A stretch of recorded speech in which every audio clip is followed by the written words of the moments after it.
Te parlok kublish buni pi baro ki baju sultanan ban peja kaneka video ha kaneka channel ban mentah ha kaneka video ngan wan rakshapi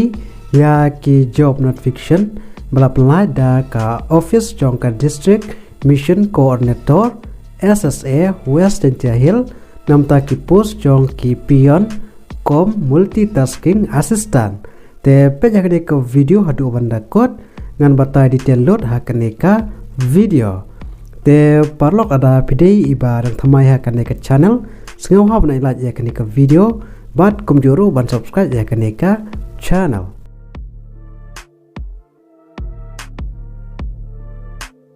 ka office jongka district mission coordinator SSA West India Hill district jawai ka court application ni pi ban attend direct ha ka walk in interview tang namta ki kandidat kentai namta kini ki post jong ki pion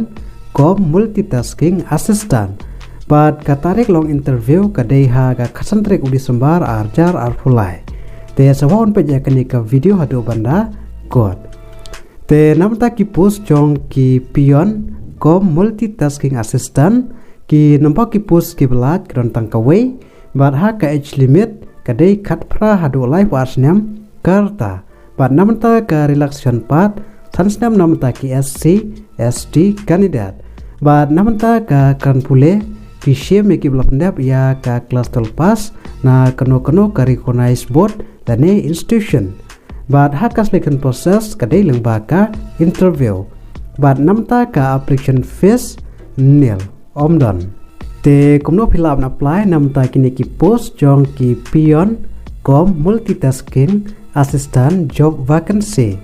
Te parlok ada pikwap apply ya kini ki post pihak ban attend direct ha ka walk in interview ha ga kasantrik udi sembar arjar apply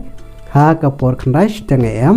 ha ka office jongka district mission coordinator West India Hill district Jowai bat pihak ban pendap lengba ka standard application form bat ki sel attested copy jongki SC ST certificate marksheet birth certificate, experience certificate, berarti kedur passport size, bar kontak number, email ID, bar ralang bat ki original dokumen, haga porlong interview. Te perlok ada pidon kano kepat ka bapim percaya bah, sewa ban komen hakaneka video.